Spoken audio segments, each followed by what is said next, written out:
नमस्कार, मैं सिद्धार्थ शुक्ला। युद्ध की गर्म हवाओं के बीच भारत और पाकिस्तान ने आखिरकार संघर्ष विराम पर हामी भर दी है।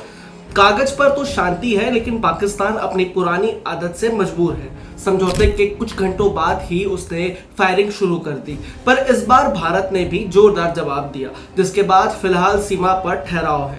उम्मीद है कि आज अटारी बॉर्डर पर दोनों देशों के DGMO, director general of military operation, फिर बातचीत की टेबल पर बैठेंगे।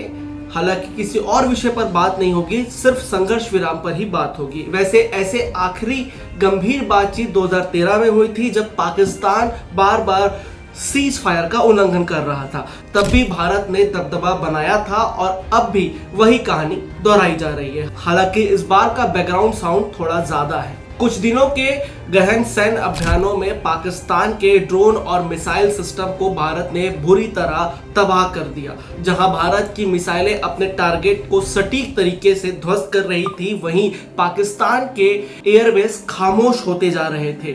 कई पाकिस्तानी लड़ाकू विमान भी जमीन चाट गए। हालात ये हो गए कि पाकिस्तान में दहशत फैलने लगी। पाकिस्तान ने दावा किया कि वो सिर्फ आर्मी बेस पर हमला कर रहा है, लेकिन असलियत कुछ और ही थी। उसने आम रिहायशी इलाकों पर भी हमला किया था और आम लोगों को भी नहीं बख्शा था। मजबूरी में भारत को उनके ड्रोन लॉन्च पैटर्न को निशाना बनाना पड़ा। गनीमत यह रही कि भारतीय आम नागरिक सुरक्षित रहे। देखिए, युद्ध लड़ने के लिए सिर्फ हथियार नहीं, तेल और पैसे भी चाहिए, और यही पाकिस्तान मात खा जाता है। उसके तेल भंडार तेजी से खत्म हो रहे हैं। पेट्रोल डीजल में बिक्री भी सीमित कर दी गई है। दूसरी ओर हिंद महासागर में भारतीय नौसेना ने उनका दम घोट कर रखा है। पश्चिम एशियाई देशों ने भी तेल सप्लाई पर ब्रेक लगा दिया है। यानी पाकिस्तान अगर ज्यादा उछला तो खुद ही बर्बाद हो जाएगा। वैसे पाकिस्तान की ये हालात कुछ नए नहीं है।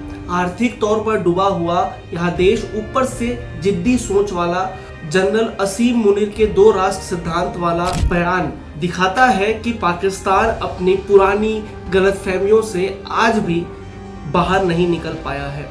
इस सब के बीच पाकिस्तान का सबसे बड़ा हथियार है उसका फर्जी मीडिया नेटवर्क। उनकी आर्मी की मीडिया यूनिट JISPR सैकड़ों इंटर्न से फेक न्यूज फैलाती है। सोशल मीडिया पर भारतीय नामों से फर्जी अकाउंट बनाकर पाकिस्तान अपनी जीत के झूठे किस्से सुनाता है और भारत को बदनाम करने की कोशिश करता है। कई बार एक ही फेक न्यूज इतने बार शेयर की जाती है कि वो सच जैसे लगने लगती है, और अफसोस यह है कि कई लोग बिना जांचे परखे इन झूठी खबरों को भी सच मान लेते हैं।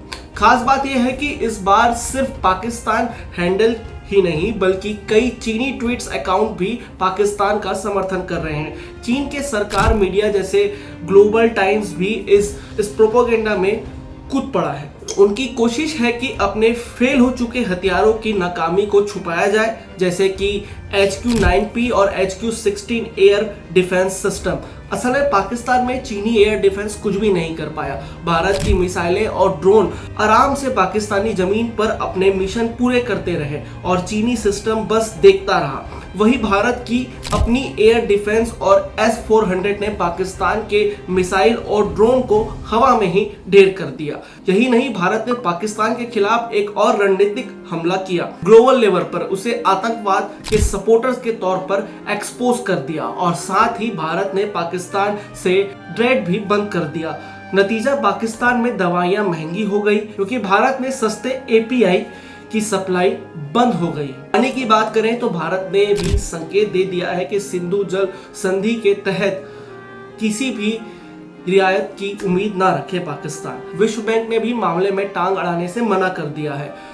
खरीफ सीजन में पाकिस्तान के खेत प्यासे नजर आ सकते हैं, और सबसे बड़ी गलती पाकिस्तान ने भारतीय टूरिस्ट पर हमला करके अपने पैरों पर खुद कुल्हाड़ी मार ली है। इसका असर उसके टूरिज्म और इकोनॉमी पर सीधे तौर पर पड़ेगा। भले ही संघर्ष विराम लागू हो चुका है, लेकिन पाकिस्तान पहले ही भारी कीमत झुका चुका है और असली खेल तो अब शुरू होगा। पाकिस्तान धीरे धीरे अपने बर्बादी की ओर बढ़ रहा है। कहीं ऐसा ना हो यह देश भारत के कारण नहीं, बल्कि अपने आतंकवाद के कारण ही खत्म हो जाए। तो आपकी यह खबर हम लेकर आए थे। तब तक के लिए नमस्कार। मैं सिद्धार्थ शुक्ला, वेल भारत।